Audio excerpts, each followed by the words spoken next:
তার মানে থুতু নিক্ষেপ করা সাহাবাদের বৈশিষ্ট্য নয়, থুতু নিক্ষেপ করা আবু জেহেলদের বৈশিষ্ট্য। তুমি আহলে সুন্নাহ ওয়াল জামাত আকীদা মানহাজের উপরে থুতু নিক্ষেপ করে প্রমাণ করে দিয়েছো তুমি নিশ্চিত আবু জেহেলের বংশধর। তোমার বিচার হবে। তোমাকে এত শক্ত করে, আপনাকে এত শক্ত করে আমি বলতে চাচ্ছিলাম না। যখন আকীদা মানহাজের উপর আক্রমণ করা হয়েছে তখন আমি এত শক্ত করে আপনাকে কথা বলছি। আপনি ধর্মের নামে মিথ্যা অপবাদ দিয়ে জাতিকে গুমরাহ করছেন। কত জাল জয়ী হাদিস আপনি এই জাতিকে শুনিয়েছেন। বলছে কি বিচার মাঠে আল্লাহ চুরের হাত কাটবে। জি না, সারা পৃথিবীর সব ইতিহাস খুঁজলেও একটা হাদিস পাওয়া যাবে না। এক শ্রেণীর মিথ্যুক বক্তা আছে যাদের জিহ্বা কেটে না হবে। আশ্চর্য কথা। এই যুবক, তুমি তো ভাইরাল বক্তার পিছনে ছোট, তোমাকে আমি চিনি। ভাইরাল বক্তা, তোমার বক্তা তো ফেসবুক মুজাহিদ, তোমার বক্তা তো ফেসবুক মুজাহিদ। ও আহলে হাদিস ওলামাদেরকে বলছে ইহুদি খ্রিস্টানের দালাল। তোমার বক্তা বলছে আহলে হাদিস ওলামারা ইহুদি খ্রিস্টানের দালাল। সারা বিশ্ব যখন ফিলিস্তিনের পক্ষে, তখন আহলে হাদিসেরা নাকি ইসরায়েলের পক্ষে। এটা মিথ্যা কথা। এই অপবাদ দিয়েছে, এই অপবাদের বিচার হবে। পৃথিবীতে যদি কলমে কথায় সংগঠন দ্বারা ইহুদিদের বিরোধিতা করে, একমাত্র তারাই হচ্ছে আহলে হাদিস বাচ্চারা। ওর ইতিহাস জানা নাই। তুমি এই ভাইরাল বক্তার পিছনে ছোট না, যে কথা বলতে গেলে মিথ্যা বলে। বলছে তোমার এই বক্তা ফেসবুক মুজাহিদ, তোমার এই বক্তা ফেসবুক মুজাহিদ। অথচ এই মুজাহিদকে যখন জিজ্ঞাসা করা হলো আপনি এত জিহাদ করেন, তো আপনি জান না ফিলিস্তিনের পক্ষে ইসরায়েলের বিপক্ষে একটু যুদ্ধ করেন? তোমার ভাইরাস বক্তাকে যখন প্রশ্ন করা হলো আপনি জান না ফিলিস্তিনের পক্ষে ইসরায়েলের বিপক্ষে যুদ্ধ করেন, তখন তোমার বক্তা জবাব দিয়েছে কাপুরুষের মতো। কি? তোমার বক্তা তখন বলেছে সরকারের কাছ থেকে অনুমতি দিতে হবে। আরে বাবা, এই কথা 50 বছর আগে আহলে হাদিস আলেমরা বলেছে, আজও বলছে। আজকে যদি বাংলাদেশ সরকার অনুমতি দেয় তো ফিলিস্তিনের পক্ষে যুদ্ধ করতে হবে, ইসরায়েলের বিরুদ্ধে যুদ্ধ করতে হবে, সরকার যদি আজকে ঘোষণা দেয়, ওয়াল্লাহি আল্লাহর কসম আহলে হাদিসের বাচ্চারা জিহাদের প্রথম কাতারে থাকবে। ইতিহাস জানতে হবে তোমাকে। তোমার এই বক্তা কত মিথ্যার উপর অপবাদ দিয়েছে, ইসলামের উপরে মিথ্যা অপবাদ দিয়েছে। বলেছে সুমাইয়া রাদিয়াল্লাহু আনহা আবু জেহেলের মুখে থুতা মারেছে। জি না, সারা পৃথিবীর ইতিহাস খুঁজতে পাওয়া যাবে না। থুতা নিক্ষেপ করা কোন সাহাবীদের কাজ ছিল না, থুতা নিক্ষেপ করা ছিল আবু জেহেল বংশেরদের কাজ।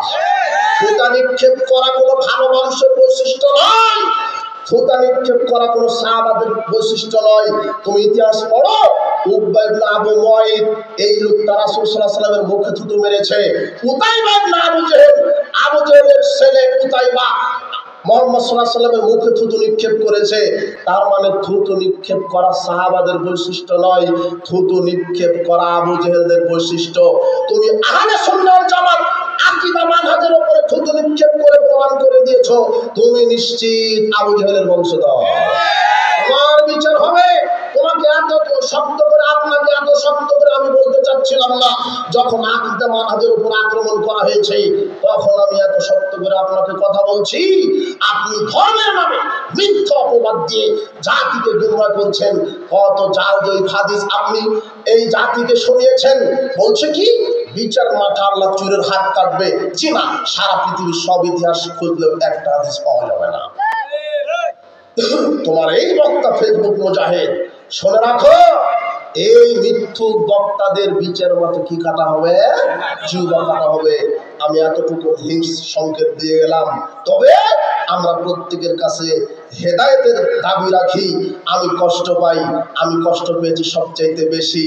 তুমি আপনি আমাদেরকে ইহুদি খ্রিস্টানের দালাল বলছেন, অথচ যারা জোরে আমিন বলাকে, রাফালায় দায়েম করাকে, পায়ের সাথে পা মিলানোকে ঘৃণা করে তুমি তাদের উলামা পরিষদে যোগ দাও। যারা জর্দা নিয়ে বসে জর্দা খায় তাদের উলামা শাহেকে তুমি যোগ দাও। আরে তুমি জর্দার বিরুদ্ধে জিহাদ করতে পারো না, তুমি কি করে মুসলিমদের পক্ষে আর ফিলিস্তিনের পক্ষে ইসরায়েলের বিরুদ্ধে জিহাদ করবে? তুমি তো জর্দার বিরুদ্ধে জিহাদ করতে পারো না। তোমার সামনে জর্দা খাচ্ছে, কই তুমি তো জর্দার বিরুদ্ধে জিহাদ করতে পারলে না, তুমি কিভাবে জিহাদ করবে? তুমি যাদের সাথে যোগ দিয়েছ তারা জোরে আমিন বলাকে ঘৃণা করে, তারা রাফা লায়দান করাকে ঘৃণা করে, সহ্য করতে পারে না। আরে আপনি হাদিস খুলে ইবনে মাজাহ 856 নম্বর হাদিস, আয়েশা রাদিয়াল্লাহু তাআলা বলছেন, মাহাসাদাতকুমুল ইয়াহুদ ওয়ালা শাই, ইহুদিরা শুধু মুসলমানের সাথে দুইটা কারণে শত্রুতা করে। এই মুখস্থ করেন, কয়টা? ইহুদিরা শুধু দুইটা কারণে শত্রুতা করে। আলাস সালাম ওয়াত তামিন, মুসলিমরা সালাতে জোরে আমিন বলে, এটা ইহুদিদের সহ্য হয় না। তার মানে কোন মুখে আমাদেরকে ইহুদিদের দালাল বলো? আরে জোরে আমিন তো সহ্য করতে পারে না ইহুদিরা। আরে আহলে হাদিস বাচ্চারা সূরা ফাতিহা শেষে জোরে আমিন বলে ইহুদিদের বিরোধিতা করে, আর তোমরা চুপে আমিন বলে ইহুদিদের পক্ষে অবলম্বন করেছো। তোমরাই দালালি করো। ইফতারের সময় হয়েছে, ইদা গরাবাতিশ শামস ফাকাদ আফতারা শাইম, মুহাম্মদ সাল্লাল্লাহু আলাইহি ওয়াসাল্লাম বলছেন, যখন সূর্য ডুবে যাবে তখন শাইম ইফতার করবে। ইফতারের লিফলেটে লেখা হয়েছে সূর্য অস্ত যাবে 6টা 20-এ, ইফতার হবে 6টা 23-এ। 3 মিনিট যোগ করা হলো কেন? এই জবাব কে দিবে? 3 মিনিট যোগ করলেন কেন? সতর্কতামূলক মুহাম্মদ সাল্লাল্লাহু আলাইহি ওয়াসাল্লাম কি বলেছেন? 3 মিনিট 4 মিনিট সতর্ক করো, কিছু সময় সতর্ক করো। মুহাম্মদ সাল্লাল্লাহু আলাইহি ওয়াসাল্লাম বলেছেন সূর্য ডোবার সাথে সাথে সাইম ইফতার করবে। লিআন্নাল ইয়াহুদা ওয়ান নাসারা আখিরুন, দেরিতে ইফতার করে, দেরিতে ইফতার করে ইহুদি খ্রিস্টান, দেরিতে ইফতার করে ইহুদি খ্রিস্টান। সূর্য ডোবার সাথে সাথে ইফতার করে আহলে হাদিসেরা সুন্নাতের উপর আমল করে, আর সূর্য ডোবার 3 মিনিট 4 মিনিট সতর্ক দেরিতে ইফতার করে তোমরা প্রমাণ করেছো তোমরা ইহুদিদের দালাল। ইহুদিদের দালাল হুশ করে বলা লাগবে না? ইহুদিদের দালাল হুশ করে বলা লাগবে।